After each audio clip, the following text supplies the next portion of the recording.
ಯಾವ ರೀತಿ ಘಟನೆ ನಡೀತು ಅಂದರೆ ಇದೊಂಥರ ಯು ಪಿನಲ್ಲೋ ಬಿಹಾರಲ್ಲೋ ದಾದಾಗಿರಿ ಗೂಂಡಾಗಿರಿ ನಡೀತಿತ್ತಲ್ಲ, ಅದು ಬಳ್ಳಾರಿನಲ್ಲಿ ಕಾಣಿಸ್ತು ನಮಗೆ. ಅಂದರೆ ಕರ್ನಾಟಕದಲ್ಲಿ ಕಾನೂನು ವ್ಯವಸ್ಥೆ ಏನಾಗಿದೆ, ಚುನಾಯಿತ ಜನಪ್ರತಿನಿಧಿಗಳ ವರ್ತನೆ ಹೇಗಿದೆ, ಇದು ನಿಜಕ್ಕೂ ಇಡೀ ಕರ್ನಾಟಕ ತಲೆ ತಗ್ಗಿಸುವಂಥ ರೀತಿಯಲ್ಲಿ ನಡೀತು.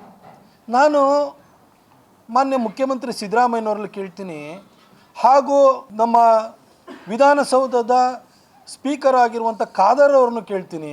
ಖಾದರ್ ಅವರೇ, ಈ ಭರತ್ ರೆಡ್ಡಿಯ ಆಟಾಟೋಪ, ಆತನ ವರ್ತನೆ ಈ ಒಂದು ನಾಗರಿಕ ಸಮಾಜ ಸಹಿಸ್ಕೊಳ್ಳೋಕ್ಕೆ ಸಾಧ್ಯ ಇಲ್ಲ ಅನ್ನೋದು ಪ್ರತಿ ಅಧಿವೇಶನದಲ್ಲೂ ಕೂಡ ಸಾಬೀತಾಗ್ತಿದೆ.